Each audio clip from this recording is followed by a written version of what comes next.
Okay. Welcome back, everyone, to our final session, session 3.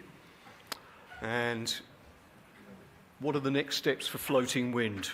Floating wind, always tremendously interesting part of any offshore wind event, and this will be certainly no exception. We have yet another of our excellent insights to start us off, and I'm going to welcome to the stage Anton Janssens, who is Director of Offshore Wind Business Development for Europe for ABS. Anton, the stage is yours.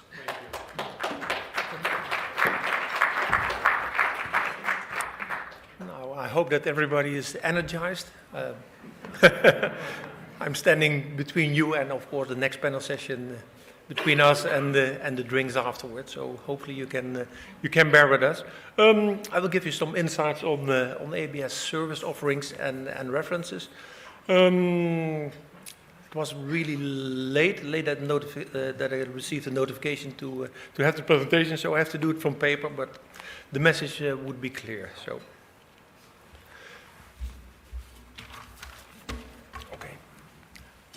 I have the honor to set the scene for the next panel session. That's also one of my goals on floating offshore wind and the challenges.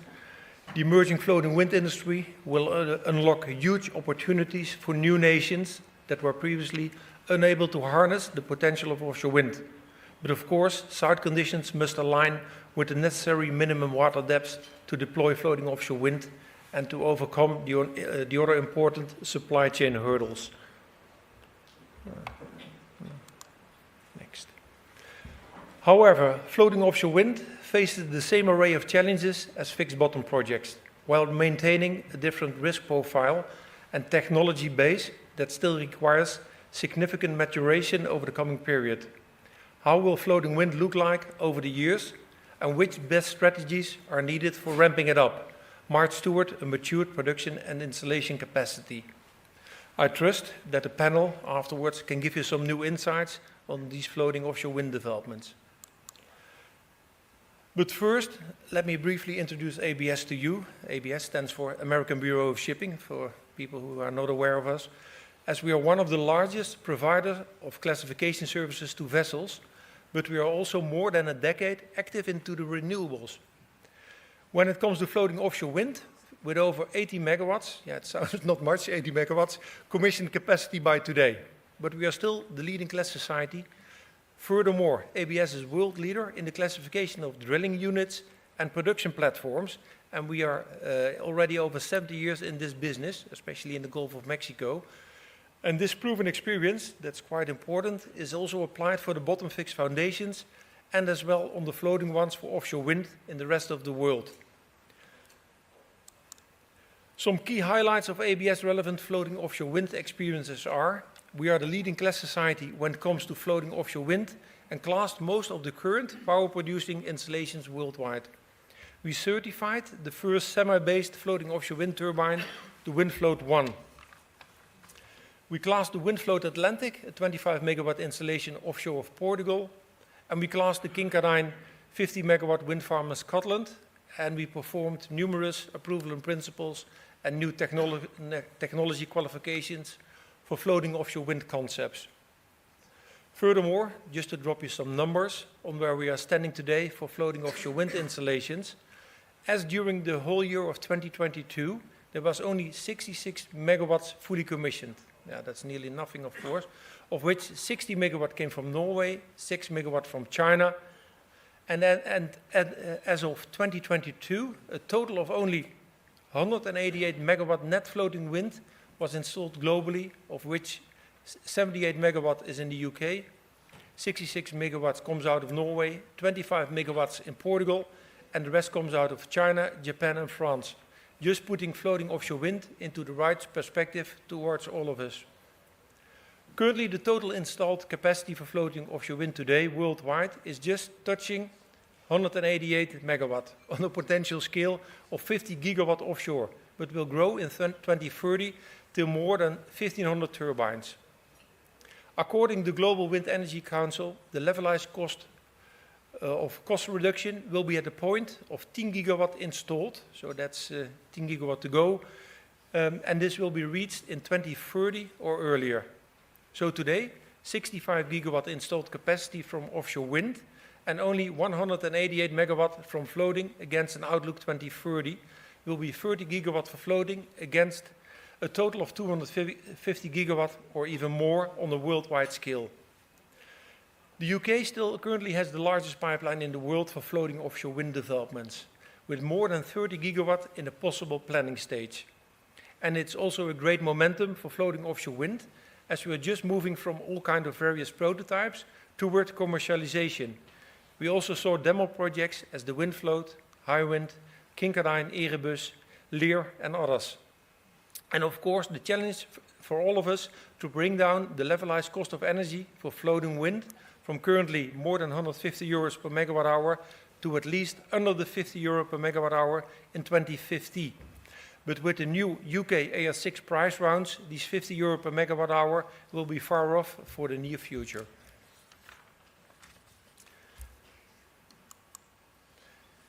As the floating wind energy pipeline is growing year over year, with multiple pilot projects advancing, there's a growing shortage of ships for installing the increased size of turbines.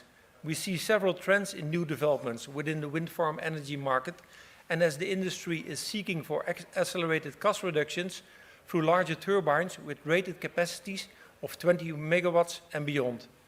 But there will be a limitation to the rotor diameter. Bigger does not always deliver more megawatt output, and the turbine OEMs are still making huge losses on every turbine they produce.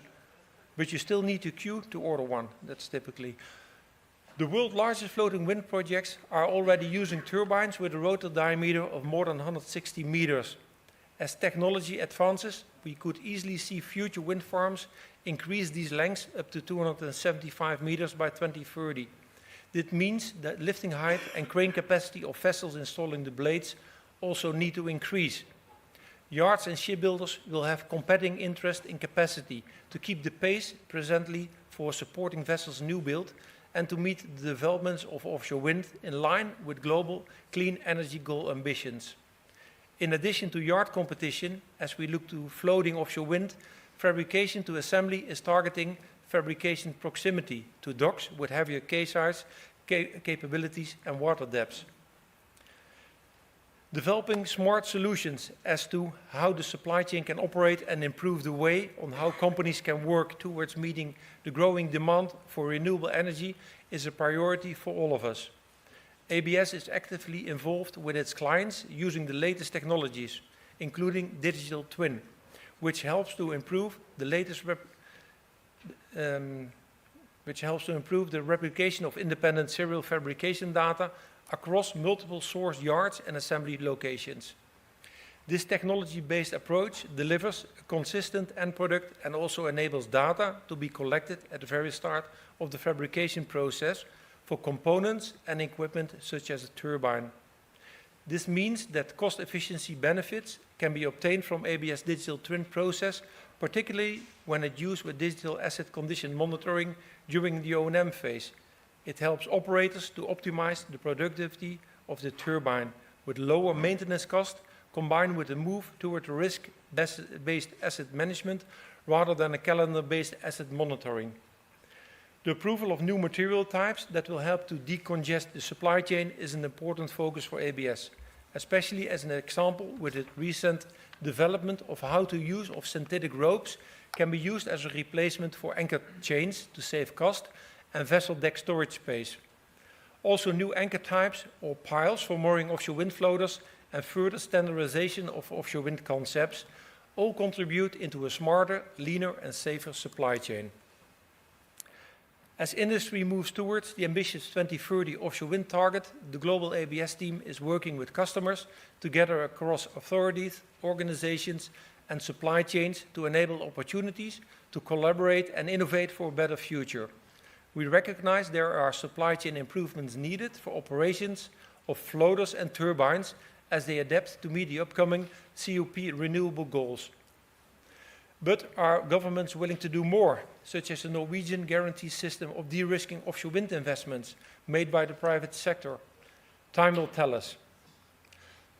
That brings me to the end of my presentation, so I will hand over to the next panel session. Thanks for the attention.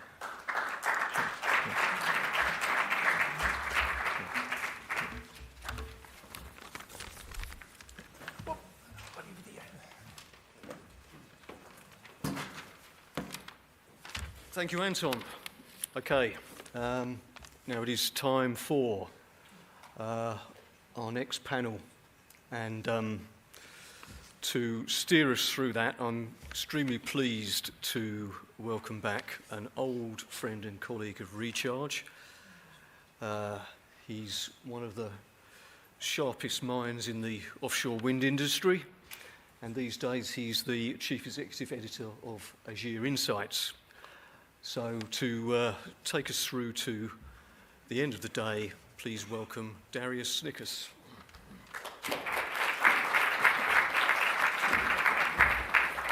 I wish you'd saved the compliments till after we were done, but here we are. Good. Well, yes, and we are, as Anton said, standing between you and your drinks. But I think we can promise a lively and quite discursive session now with some of the great minds in floating wind. Indeed, I'll the quickest of introductions, because I think that, floating wind is one of the great industrial narratives on the planet, not just in wind, but I think more broadly. And when you consider that in 2008, we had precisely no industrial scale floating wind on the planet, even to say now that we have 250 megawatts turning is really quite an extraordinary accomplishment. Now, it also, as well as being one of the great industrial narratives, it's also the epitome of the tantalizing vision versus the hard-bitten reality. We have this 250 megawatts now turning around the planet, but indeed we also have a 400 gigawatt pipeline of projects that are in prospect now. Getting from 250 megawatts to 400 gigawatts is the minor challenge this industry faces.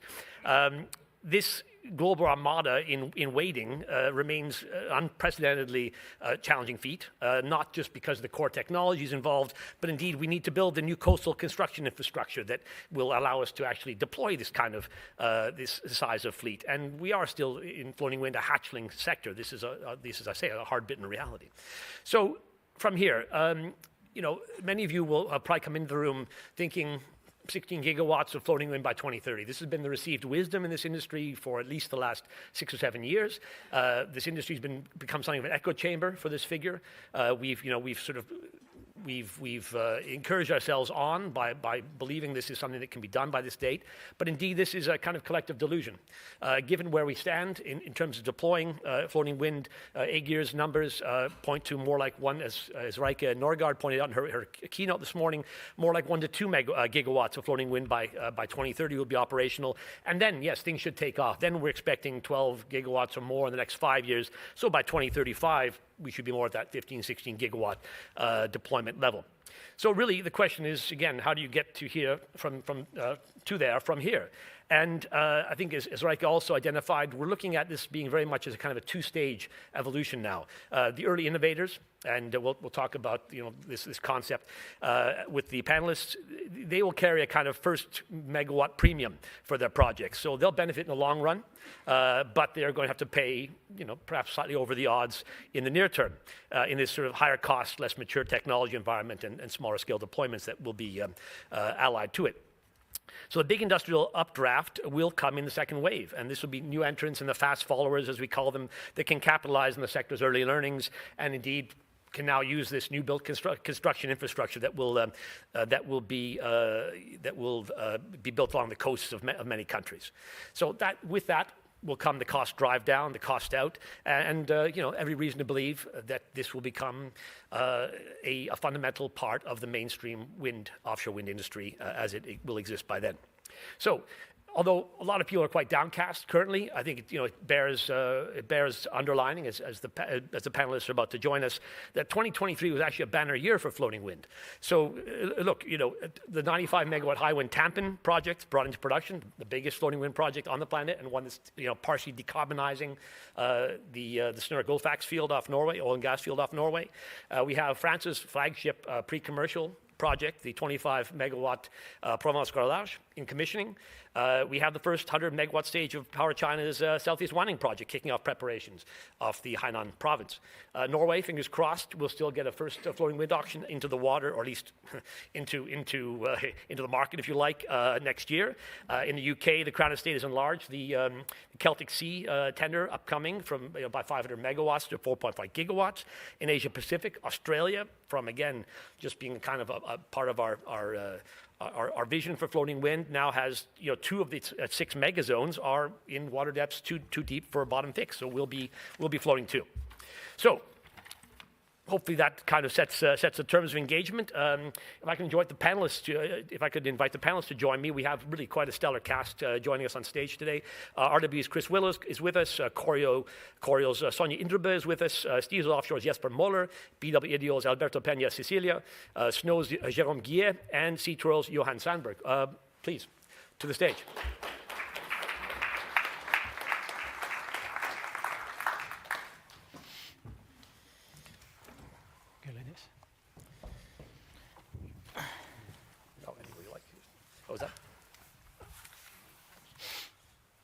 Yeah, I will say too, if you'd like to pose any questions for the panel, do drop them into the app, and I will attempt to interleave them into discussion as we go.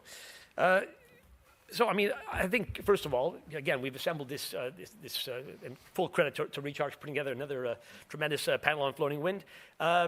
Let's open with just some first thoughts, because again, floating wind is in the crucible here. For the last, as they say, 7 or 8 years, we've talked about this. The opportunity of floating wind is beyond doubt. But getting from again the kind of experimental stage, the prototype stage, through to pre-commercial and on to commercial stage has still somewhat eluded. Momentum has been lost somewhere. So I'd like, in the spirit of this sort of early innovator, fast follower kind of schema that I mentioned in the opening remarks, I'd like to start with Chris Willow at RWE. For those who don't know, I mean, RWE threw its weight behind, considerable weight behind 3 floating wind technology concepts from this kind of technology agnostic approach as a developer. They're now backing 2. They're sort of narrowing the field, I guess, a bit. But Chris, let's start with you. I mean, this technology pluralism was strategic. You're moving into obviously thinking about the stepping stone and larger projects. I mean, how do you see the market landscape today? Yeah, I think, so thanks very much and nice to be here.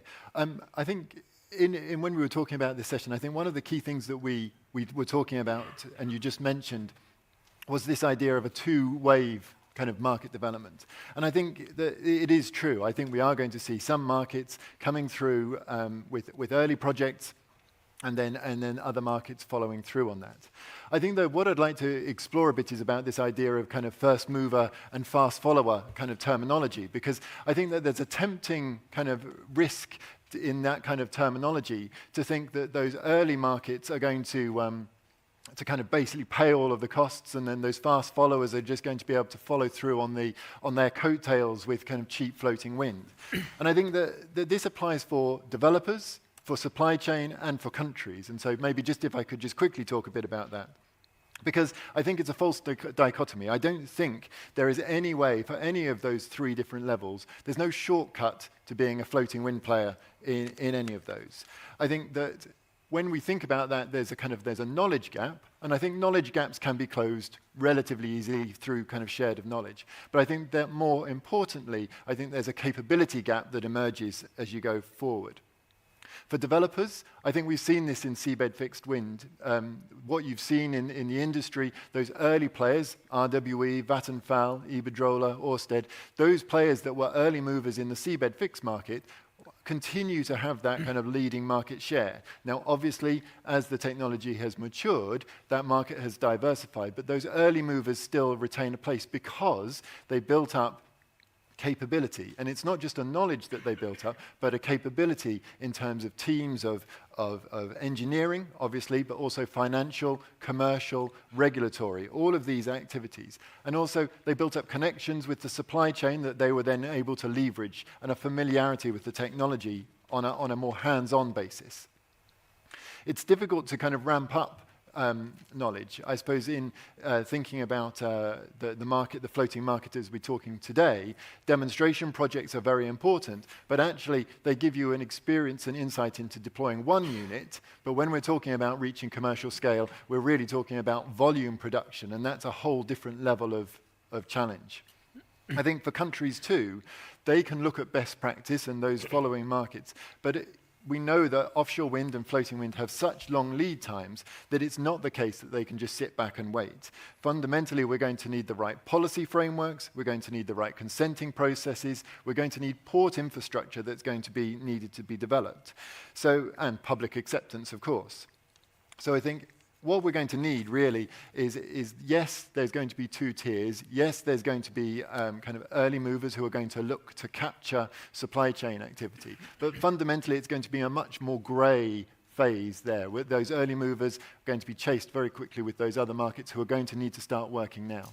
Okay, very good, thank you. And touching upon many of the key meta themes that I'm sure we'll go on to explore through the other panelists' views. Sonia, maybe we could come on to you then. Again, you speak about sort of early innovators. Sonia, of course, before she was with Corio, was with Equinor. And Equinor, as you all know, is sort of from Hywind Demo to Hywind Scotland to Hywind Tampen, has been a force for progress in floating wind. But now at Corio, obviously looking at gigascale developments. Grey Whale is obviously in the news a great deal. You've awarded turbines to Vestas, and Hyundai is coming in as an EPCI contractor. Looking now sort of backwards and forwards, if that's not too much of a contortion, how do you see this role as Corio now as being an early innovator in floating? Yeah, no, I think, and trying to add something to what Chris didn't say, and trying to speak as fast and see if I can manage. But I think the key here is, as you say, bringing that experience into what does it then look like going forward. And a key there is to bring in experience. So at least that's what we're trying to do at Corio, to have an experienced team that's coming from all over the world, really, but really bringing that know-how together so that you are leapfrogging to where you need to be. Because floating is still in a very immature stage, so you kind of need to imagine how does good look like, and that means looking into the future, but base it on experience. So that's been a key to look at. As you say, it's also important to scale up. So Grey Whale 3 is an extremely important project for our portfolio because it showcases how you can really build this up. We've shared that we're going to use the 15 megawatt Vestas turbine. That means 33 of them. Mm-hmm. So that is a logistic operation that's very much something that we need to succeed with. And it's important for the industry that we have successful projects. Then that's one of the key things that I think is important for all of us. Because if we do get failed project, it harms everyone. And that's what we've seen when we had some certain pilots not doing very well. It hits everyone. So it's important that we find those truly resilient, strong projects and build them to showcase what this industry is capable of doing. But what we also saw is that's so important that we get good collaboration. So if I give you an example, in Norway, where we're collaborating with Energy, and this is the Norwegian wind, the consortia, it's very much by building those consortia around complementary skills. So Corio brings the offshore wind experience from a very long time from Green Investment Group, also with extended added experiences, and then Energy have that power understanding of the Norwegian context and also how to leverage the supply chain, and all of that is so important. And we saw that when we built Taiwan, the very first project there, that unless you build sustainable supply chain, there isn't the second project. And floating needs this. We need to build this stone by stone so that we're actually making scale. Because unfortunately what we're seeing in the world, and this is one of the downside, is that it's quite dispersed where floating is happening. Fixed happened very much around the North Sea basin and made it much easier for suppliers, I guess, to go across.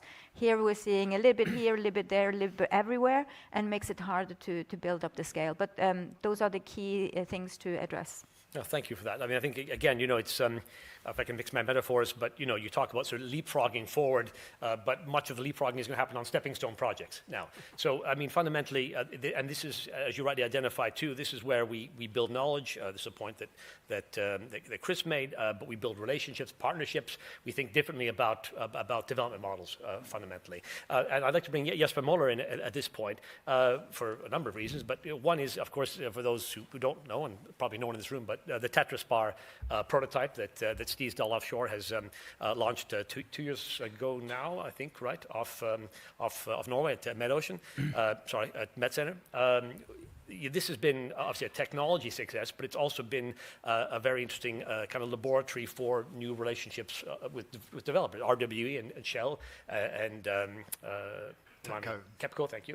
TEPCO, yes, like TEPCO have backed this. But now, where next for this technology is Pentland Offshore floating wind project, right, being developed by CIP off Scotland, which for some time was in the running to be, and I guess could still be the largest floating wind project we see at 100 megawatts.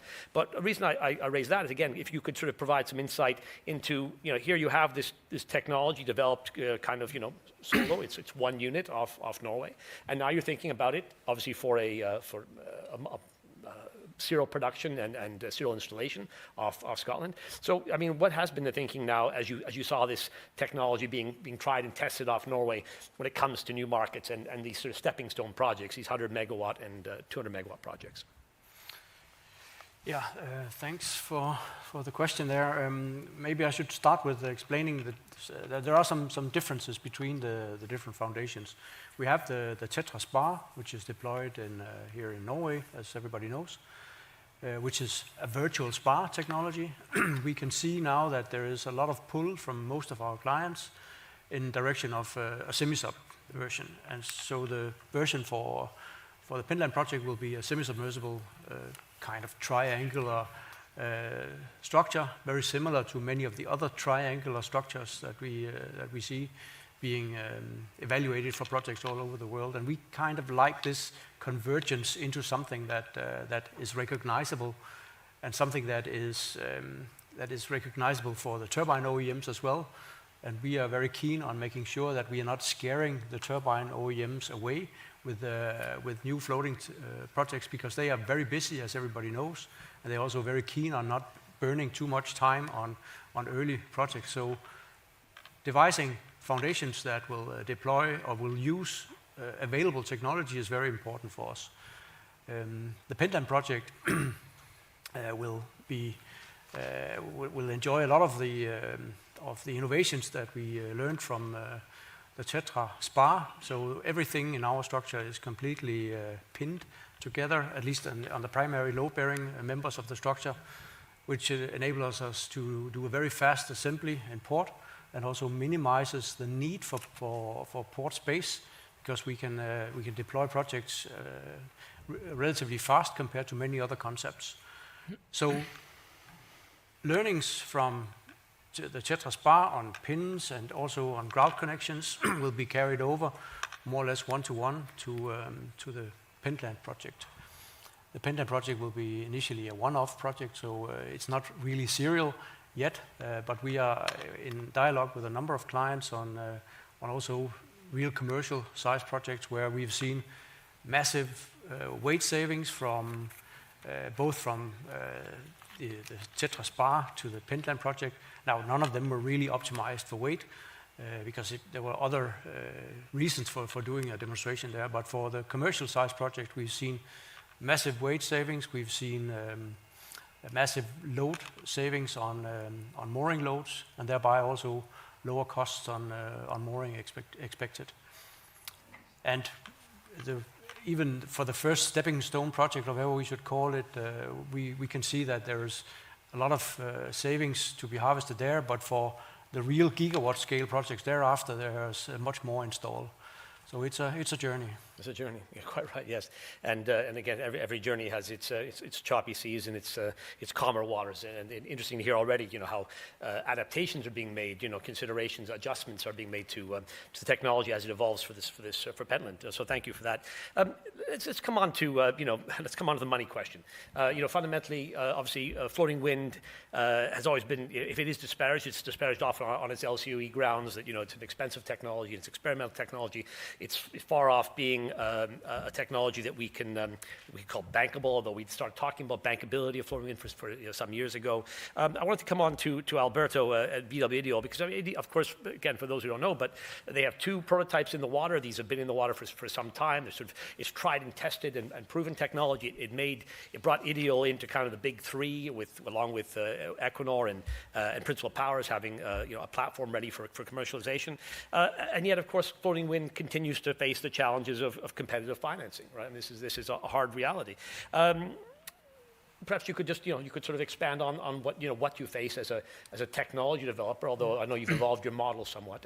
Definitely. I mean, I think being one of the early movers or pioneers in the industry and benefited of a lot of return and experience of having these prototypes in the water for the last 5 years, I think is very good. I mean, and I think we believe it's necessary. And it's not just me or Ideol who may believe that. I think this is what most of financial institutions, lenders, insurance companies will believe. I mean, putting those wind turbines in the water is a big challenge.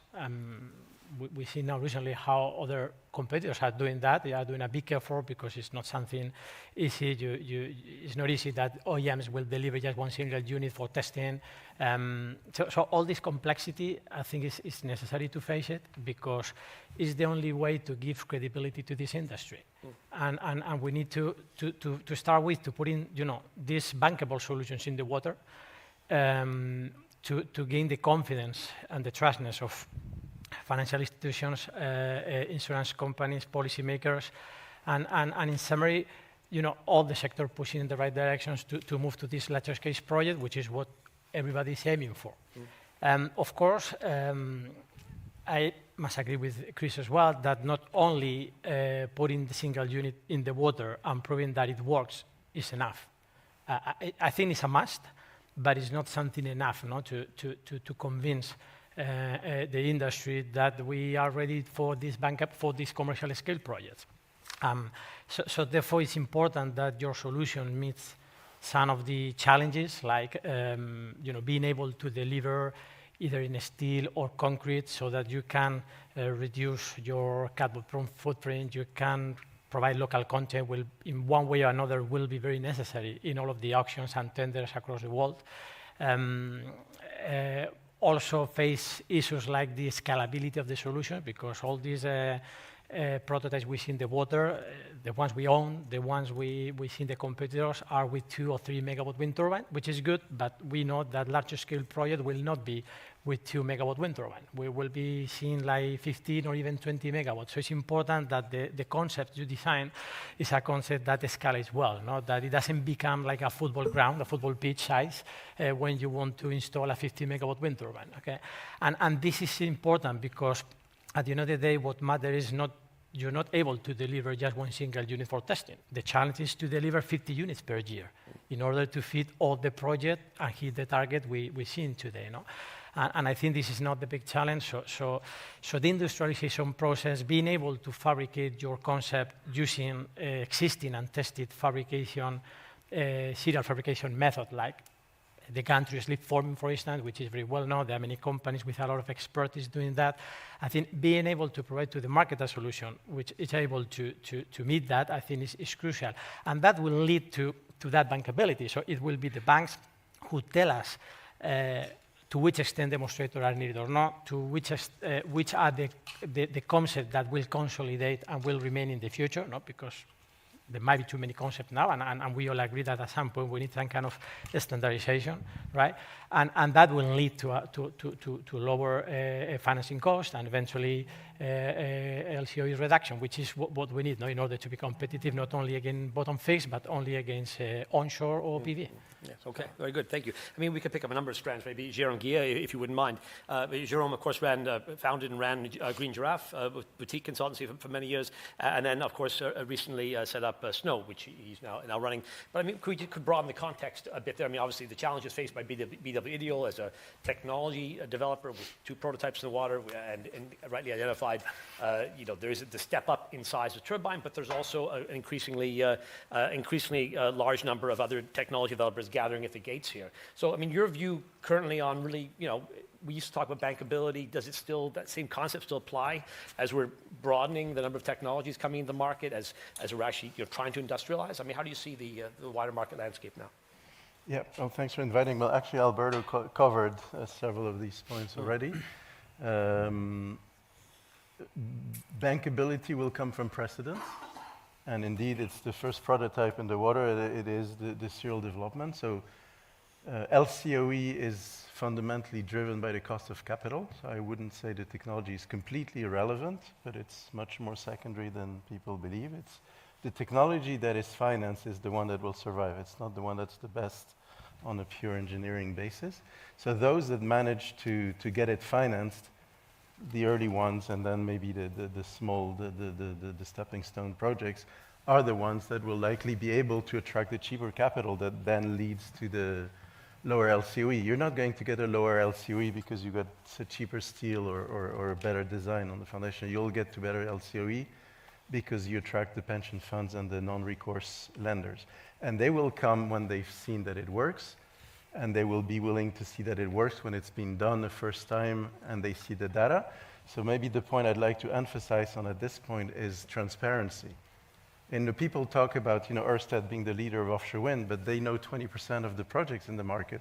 The project finance banks know 80 to 100% because they finance them, and they've seen all the technical due diligence reports. So we know all the Ørsted projects because they've been refinanced and all the others.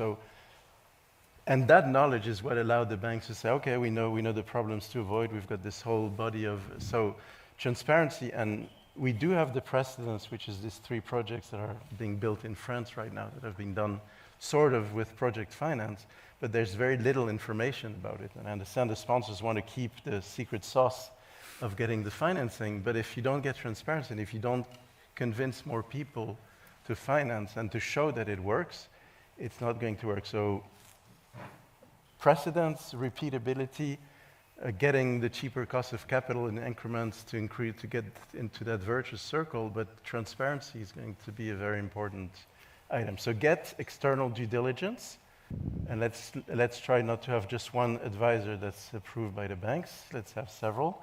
Let's have several turbines that can be done. And I know that the turbine makers are not keen to give indeed small numbers of turbines, but if they don't prove it and get it visibly proven, and their turbines will not be seen as bankable either for these foundations. So get it done, and get it done in a visible way. Well, that's excellent, and thank you. As you rightly say, cost of capital rather than the intelligence of engineering could be the deciding factor in these things. But what does that say about a sector which has led on innovation all the way along? That is to say, that's led on its engineering in a sense. I go back to my earliest days when I was running for Recharge. Every 3 or 4 weeks there'd be a new floating wind concept from a reputable engineering company. That again, you felt, well, this sort of feels as likely as any to make it across the line because there were so many that were just PowerPoint presentations at that point. So as we step into second generation technologies like X1 Wind or SciTech or others, and we go beyond maybe to worldwide wind and things that are disruptive technologies, how does that change, sort of, the bankability of floating wind? Well, if someone's not ready to pay to actually get it built and show that it works, it's not going to happen. I mean, the best concept is a concept until it's actually in the water. You need to, the proof of the pudding is in eating it, so the proof of the floating wind turbine is in floating it. Turning it. Out there and getting it built. And the serial aspect shouldn't be on, if you've seen how big one floater is, and you start imagining, and that's for a 2 megawatt turbine, and you start imagining that you need big ports and you need the logistics that go with that. So you need to show, and the important word is show. It's not just getting it done, it's showing that you can get it done. Let's Johan Sandberg. Let's come on to you. I mean, Johan, if we go far enough back in his incarnation with DNV, ran a very fascinating project called Win-Win, which was, well, again, one of the earliest projects looking at floating wind, not even as a pure power play, but indeed to for late life oil and gas recovery projects and so on. So he was already thinking in those days about the kind of the wider applicability of floating wind. Johan now runs SeaTwirl, which is a horizontal axis technology development company. Sorry? Vertical. Yeah, got my brain, yes, a bit of a brain freeze. Vertical access, thank you for that. So, but I guess, the question to you is, it's somewhat twofold. I mean, developing this technology, commercializing this technology is part a technology development project, but it's the wider, multi-application, kind of viability of the technology. I mean, what's your it's still quite a new job to you in some ways, but what are you feeling now, having come out of your old incarnations into your new when it comes to floating winds development? Well, first of all, I mean, I spent almost 14 years working with the conventional wind turbine technology for floating. So even before Hywind demo was installed, I began in DNV working with floating offshore wind there, and I spent 12 years in DNV, also working a lot together with Henrik Stiesdal, developing the TetraSpar, and then I was 3 years in Aker, who owns one of the big semi-submersible steel structures, and I was sort of deep into that technology as well. But it was actually at the Aberdeen conference last year, 2022, when I could sort of see the big dark clouds on the horizon for floating offshore wind. And it sort of comes down in the end to what we've always been saying, that growth is going to reduce LCOE. Growth of turbines is going to reduce LCOE. Industrialization is going to fix it, and eventually we will be sort of on grid parity and so on. And in a way, it sort of hit me then that I'm not so sure that's actually going to happen with these enormous turbines. And I'm also not sure that the turbine OEMs are actually going to supply smaller turbines for the floating wind space specifically either. Yeah. So from that point of view, I just thought we need to dare to think out of the box. We need to dare to challenge ourselves. And obviously looking at these potentially disruptive technologies, C12 was a very interesting concept where a vertical axis wind turbine basically places the generator, the nacelle, down on the surface of the water instead of at the top of the tower. So the fundamental hypothesis here is that will reduce the bending moments in the structure significantly and therefore reduce the amount of steel. You would also be able to use the monopile supply chain to build your spar, and you would also be able to get access to all the moving components on a very sort of low, very close to the surface. So you wouldn't need the big crane vessels, and therefore you shouldn't be able to tow it back to shore for O&M. We know that is a big challenge for the conventional industry is taking life out of the fatigue life out of the structure. It takes time and so forth. So we tried to start obviously on a very small scale here, and we will have to do the same journey as all the other OEMs. Starting with the 1 megawatt turbine for 2 or 3, and then perhaps 4 or 5, and then eventually going bigger. But I'm not in any way saying that we're going to challenge Vestas and Siemens and GE. For the big bids in, say, ScotWind or Utsira Nord. But we will start, like what you said, with the small oil and gas applications, where you may just need 10 or 15 or 20 megawatts. Could even be less than that in some cases for the long step-outs. And we'll start to try and prove the turbine through those projects, just as like Jerome was alluding to, that this is a conservative industry, and we need to prove it through those small steps all the way up. Actually, one point that I wanted to make an introduction point, which is trust the smaller guys in the industry. It's the smaller guys that have created the most progress in the fixed bottom, not the bigger guys. But they're always trying to shut the small guys out. Let's put qualitative criteria, which means who has the biggest, the best lobbying wins. Let's have capacity criteria and things like that. Don't do that for floating. The small guys can take the projects forward. Let me remind everybody that the first project built in Germany was actually BARD, so one guy with his personal money building the project. Yeah. And all the project finance projects that the utility sued and said, these guys are too small, they can't build a project, and they were still built on budget, on time. So don't make the same mistake for floating. Don't make the mistake actually in fixed bottom today. There's still room for the small players. The smaller players have won tenders when they're fair, and when they lose and they've got a low price, they don't go and cry to the government to get more subsidies or a higher price. They actually get the project done. And We've seen, I mean, in all the gloom this year, nobody's talking about Northland Power having financed both their project in Taiwan and in Poland with tariffs determined 4 years ago. They say, we don't have the lobbying power, we need to get it done. They got it done. So don't listen to the big guys. Let the smaller guys come with new ideas, new things. They will get it done much better than the bigger ones, and stop listening to the lobbying of the big guys. And for those who missed the, yes. And for those who missed the interview with Mike Crawley, CEO of Northland Power in Beaufort 2 weeks ago, I recommend you sign up for Beaufort. It's AGR's weekly dispatch. There's my shameless self-promotion for the day.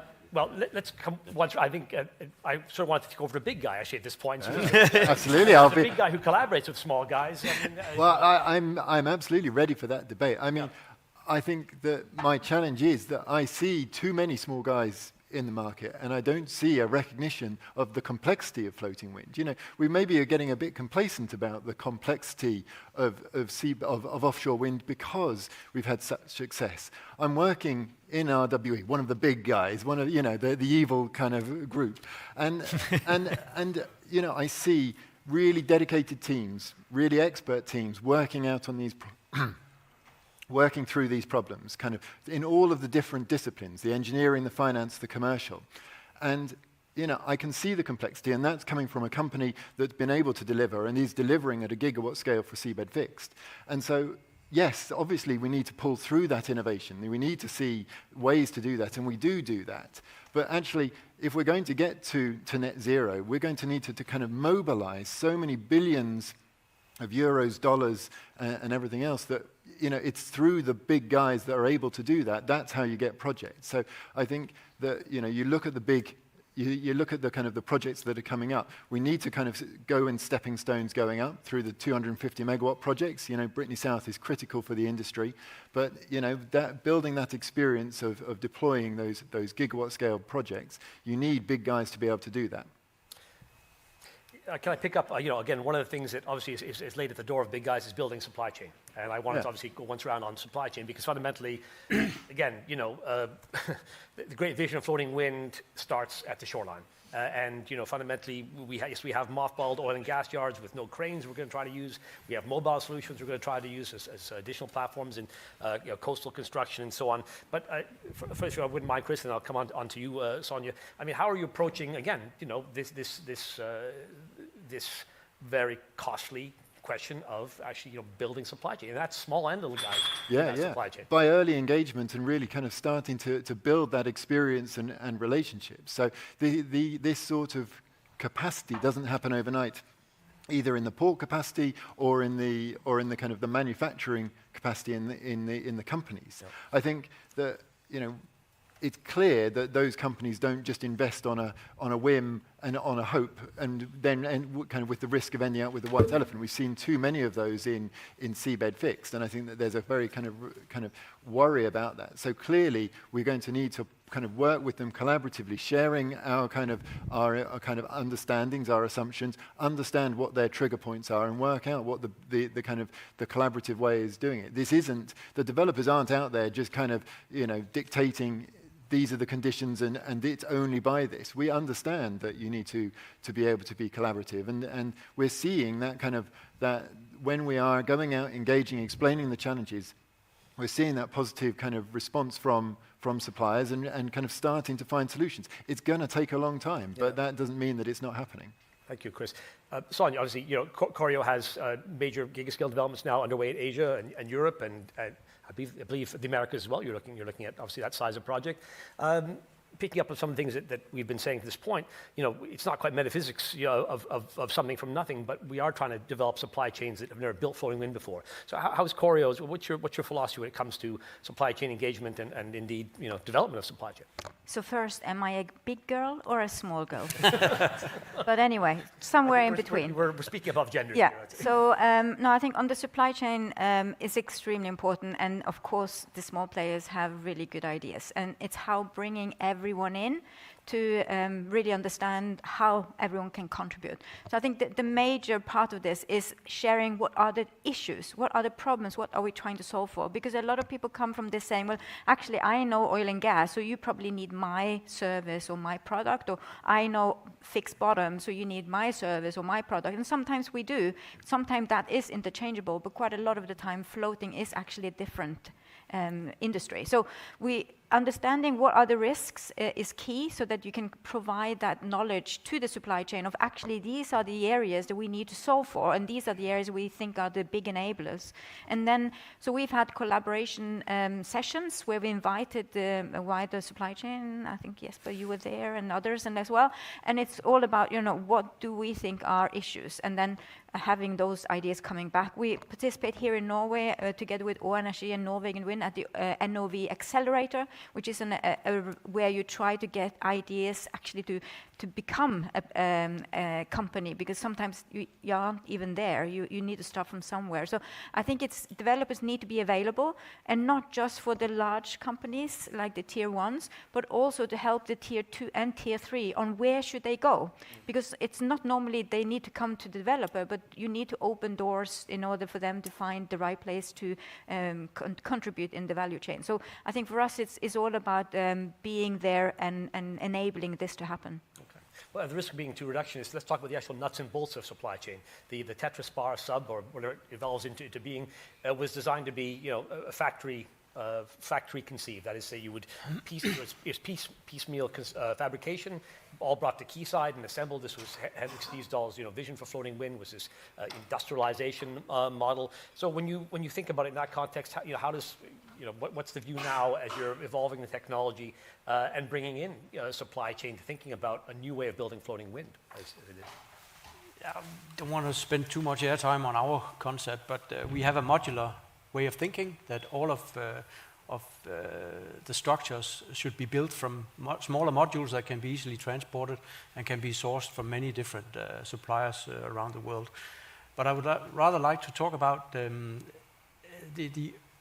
we heard a little bit from Wilfried from Total earlier today that this early partnership, this building the supply chain early on, especially on floating projects, I think is extremely important. That the large players team up with smaller suppliers, and also the supply chain that may not be the classical supply chain of today, very early, to build confidence and to have a kind of a portfolio way of thinking in projects. That the way forward is not to address every single project as individual projects like you do with bottom fixed today. I think the way forward is that you need to bundle early projects as a developer. Otherwise, it would be very, very difficult to make ends meet. So this early partnering in order to make sure that there is confidence in the supply chain to make the investments in the factories that will be needed, and then don't focus on technology that requires very special investments. Something that is, you can see if that technology fails, you can move into a different type of supplies for the offshore wind industry. I think that would be important. That's a good one. I just want to just bring in Alberto at this point, because again, BW Adol has done a lot of early legwork on supply chain development, on engaging with yards and so on. Can you say maybe a bit about, I guess, the Buchan project, probably most pressingly? How have you approached Buchan from a supply chain development standpoint? Well, I think collaborating with the suppliers is important, as my colleagues mentioned, but you have to anticipate. I mean, in the case of Wuhan project, we secure exclusivity to use part of the Ardersier airport to be ready to install our, let's say, infrastructure for floaters fabrication. I think this is a key movement, but you can't do that if you don't have volumes. I mean, and I think this is one of the key issues here to develop the supply chain. We all agree, and we mentioned today, that we still have to face many challenges of supply chain. But without visibility of business and volumes, the supply chain will not develop. So we're trying to replicate our strategy for North Europe in other regions in the world. And if you approach a port and try to secure an area of 10, 15, 20 hectares for to install your fabrication base, I mean, they want to see some volume. They want to see a warranty of doing business with you for a long time. No, so you tell them, well, I might fabricate here 1 giga and that's it. You will not secure any port infrastructure whatsoever. So I think having visibility on the volumes and hopefully, seeing next year, as Ricky was mentioning this morning, big auctions all over Europe will be key, in order to warranty not only to meet the target, but also that the supply chains will be developed on the basis of that potential workload. Jerome, you want to raise something around supply chain? Which is linked to the supply chain, maybe this big versus small, which is also the project finance versus balance sheet model. And the key difference is that the smaller guys will actually go to the supplier and said, what do you need to make this happen? And they're willing to pay for it. So it's not a procurement driven, it's if you take on more of the risk on the supply chain side, we can pay you more and you can keep some of the upside.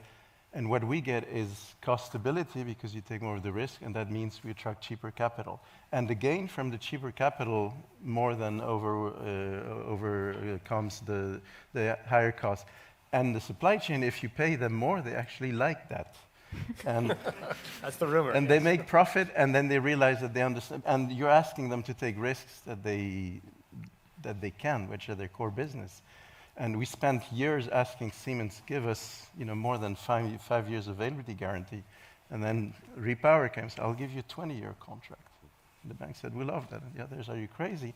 And then everybody realized that, hey, O&M is actually easier than we thought. So suddenly all these contracts are hugely profitable, and then the contractors are coming and say, hey, we'll give you 15, 20-year contracts. Now push them with the developers. But the point is to say there are smarter ways to deal with the supply chain than when it's a zero-sum game and you're just procurement. And cooperation is right, but what we've seen is that the supply chain tends to like the smaller guys better because they actually treat them better in reality than the bigger guys. And there were some tenders where Greenjor was getting better bids from the turbine suppliers than the big utilities because they knew they could make money from and we won the tender, so it's not that it's cheap. The second point I wanted to make in the big versus small is the person from Total actually had a very interesting point this morning about their business model, which is let's go big and let's do trading and let's keep the upside, and that's more of a policy point. Merchant means expensive capital, it means expensive electricity. And they're expecting to be able to make money from that because the way the price are structured in markets. And honestly, that's not the way the regulators should go. They should go for fixed price. It's capital intensive, go for cheap cap revenues. And that's the model that needs to be, that floating needs to get. It's possible to get away with that on fixed bottom because it's become cheap enough and it can attract cheap capital. And people think that merchant will work. It won't work, or it will be a massive boondoggle for users. But floating doesn't even have that luxury. It hasn't gone down the curve of lower cost of capital. So expecting to do merchant and floating at the same time is insane. Well, it's a topic for drinks, I think, actually. We've crossed over our finishing line already, but I would like to, we're told we can run over a few minutes because of how things are timed today. Just wanted to bring Johan in here around the supply chain because, again, unconventional turbine, unconventional supply chain? Should we be thinking, more broadly than just going to the usual suspects when it comes to building floating wind? Yeah, I mean, well, the fundamental concept here is really to try to use the existing infrastructure that's already there. So, for instance, the vessels, like I mentioned, if you have an existing fleet of small vessels with small cranes who are only able to reach, say, 20 meters up into the air, nowhere near the top where you have the nacelle, if you can use that, and you will have small components in that generator house, so say on a 10-megawatt machine, you may actually have 5 2-megawatt generators. Very easy to replace them and so on. And another thing is just, if you think about the mooring chains, when you go for these huge turbines and the huge semi-subs or, whatever foundation you choose, you're going to need the 120-millimeter mooring chain. And there is an extraordinary lack of that capacity. There's only one supplier in the whole of Europe Vicinay in Spain, and they are nowhere near producing what we need. And you're going to need something like 1.3 laps around the Earth of mooring chain, according to, say, DNV. And if you just sort of turn the whole thing over and think, well, there is an abundance of mooring chains on the 70 millimeter range, and we'll just try to sort of design a turbine that can use that mooring chain. There's an abundance from oil and gas. And that's when we're still the into small middle water vessels. depths too. Wait till we get into the real ultra deeps, right? Yeah. But So in a way, I'm kind of thinking, if Elon Musk would develop a floating wind turbine, how would he be thinking? Has he been thinking in, say, SpaceX? Yes. Well, he's not afraid of failing. He shoots up a rocket and it crashes and burns as okay, he this is wants not it a recommendation to do, because he for wants to move fast. So I think, I'm not saying that we should do that. I very much agree with Sonja that we cannot sort of have failing projects. But we should also be perhaps a bit more like the Chinese, thinking that speed is also very important here. Otherwise, we may actually fail because we're just not fast enough in our innovation. well, there's that the iterative sort of engineering philosophy, and of course, with digital twinning, in many ways, we can probably avoid a lot of the worst of destructive testing, for instance, of destruction testing of floating wind. So we have one run, but I wanted to give sort of closing remarks to everyone, if I might. And I think again, I would happily, again, maybe I would have happily carried on talking for many minutes longer about these many interesting topics. But if we're to give any journalists who are remaining in the room their soundbite, currently, floating wind, has come again so far in such a short span of time. When you look at the kind of the bigger industrial picture of the sector's development, and yet here we are, very much in the crucible. There seems to be very little doubt that we'll get there, wherever there is, but it's going to take us longer. There's maybe more blood, sweat, and tears in the ocean in the process. Sonja, I mean, where you sit now, I mean, how are you seeing things? So I think, floating wind has such high promises, and it's so important, and it's been said several times today, we need this. So we need to show how we can do it. And I think it's already proven it works. That's been done over and over again. So it's about scaling up. So what we need is projects. And that is because the industry is ready, we're here to do it. And yes, there are bottlenecks, and yes, there are going to be challenges, but that is something we can solve. Very good. So Irene Rommel have said the same thing in 2017 to me. There we are. Unfortunately, I probably did say the same thing in 2016, the philosophy is intact. 17, I'm not and saying 18. otherwise. Yes, very good. Jesper, where we are today and where we can get to soonest. I think I fully agree that we have done enough testing. We also know that it's very expensive to do demonstration projects, so we can only urge that developers are teaming up on the demonstration projects that there are. We have the perfect example with RWE teaming up with Shell and with TEPCO, but there are still demonstration projects out there that you can buy your way into, and we can only urge that the developers consider that, because that's a relatively easy way to get knowledge. And I think knowledge is key for the developers in order for them to dare to venture into large-scale floater projects. Well, knowledge is power, but can the evil big guys... Let's not make that a trend. No, I don't want to be quoted as calling my own company evil. That would not look good on me.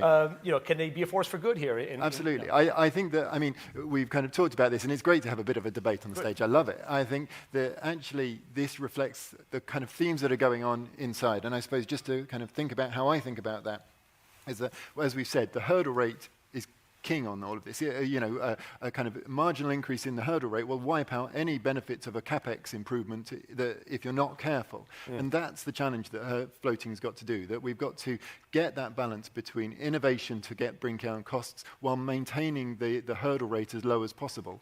And that we know that projects are going to scale up, but projects that are, once you get into 250 megawatts or 500 megawatts, they can't be delivered at any price. The governments aren't going to pay through the nose for innovation to pay us to learn. So we've got to get that balance at every stage, trying to balance innovation and cost reduction with risk reduction as well. Okay, very good. You want to pick up that thread? Innovation, cost reduction. Two machines in the water, but and here you are very much on the cusp of industrialization. Yeah, as a company. And look, I'll just tend to add something new. Look, we're talking about markets where you may have the choice to do floating or to do bottom fix, but especially in regions like South Europe, there's no chance to do bottom fix.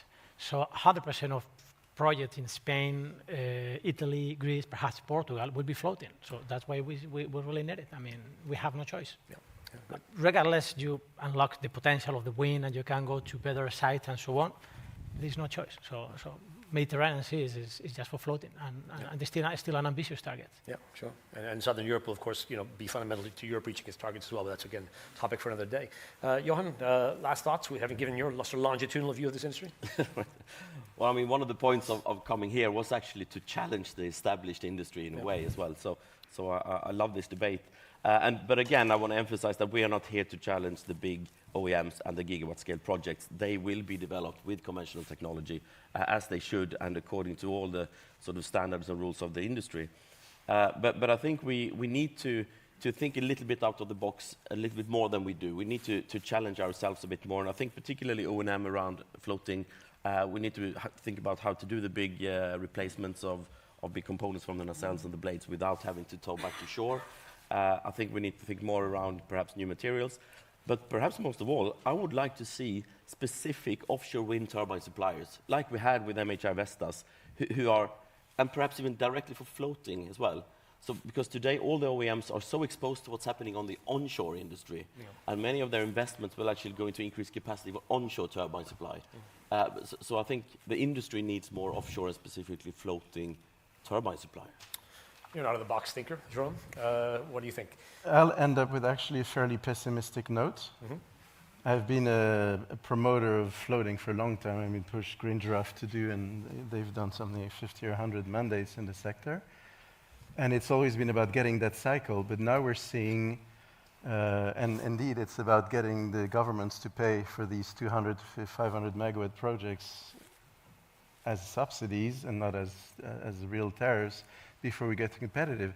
And I worry that it's going to take too long to get there, and there will not be political support for that. As you may have seen, wind has become one of the totems of the culture wars, along with a few other things like woke and transgender bathrooms. I think the Europeans underestimated the political impact of, I mean, they're killing whales. Offshore wind is killing whales in the US when there's no offshore wind. So offshore wind is already in the target of a lot of the politics, and the high prices. We're seeing that a 20% or 40% increase in the prices of fixed bottom is already seized on to say, look, offshore wind sucks. Obviously, the schizophrenic oil and gas companies are not helping in that respect, and the quarterly analysts of the stock market are not helping. But floating is going to be caught in that crossfire. And it's one thing to defend 70 euros per megawatt hour, but if you need to defend 150 or 200 over several hundred million, that's going to be a tough political sell. And right now, there's very few places where floating is actually indispensable. I agree there's places where you can't do fixed bottom, but that doesn't mean that you will do any floating or any offshore wind at all, because solar is so cheap, onshore wind can be done in lots of places, storage. There's a few places where you do need floating, but if you don't get the political hurdle, and right now, I mean, maybe it'll hinge on the election in the US, but we're seeing that it's becoming an election topic in many other countries where the forces against wind are always there to say, you know, wind sucks, we don't need that, let's do the real stuff, not the sissy stuff. And floating hasn't proven itself yet to be beyond that bump. Well, I'll offer the optimistic counterweight to that, only in saying that, you know, as an oil and gas journalist 15 years before we launched Recharge back in 2009, before I moved to AGA this year, you know, there was it was accepted, almost an article of faith, that to take a technology from spark of conception through to field proof is at least 20 years. And what we've already seen in floating wind, in terms of the acceleration of technology development, in terms of early projects, in terms of, you know, the actual faith built into that notion of 400 gigawatt pipeline of projects, surely must be incentive enough, you know, at this time of climate crisis and energy transition globally to make floating wind a reality. There was a Stanford study, and I'll end on this, something 2017, that classed what they were calling deep offshore wind as civilization scale power. And I think this is what floating wind retains. And will carry it forward. So on that, hopefully slightly more optimistic note, but let's cry into our beers or raise glasses, cheer floating wind on. Thank you all for your attention and overstaying the end of this conference. Please join me in thanking our panel. I thought it was an excellent discussion. Thank you.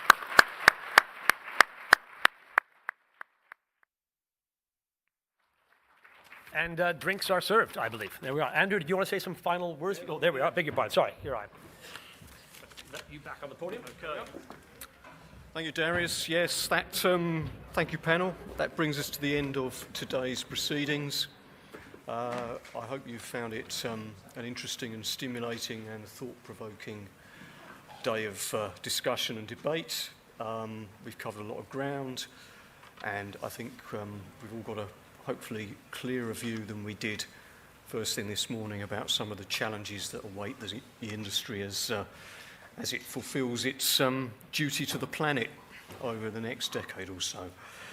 Please do join us for drinks outside, and thank you all very much for coming to the Global Offshore Wind Summit 2023. Thank you.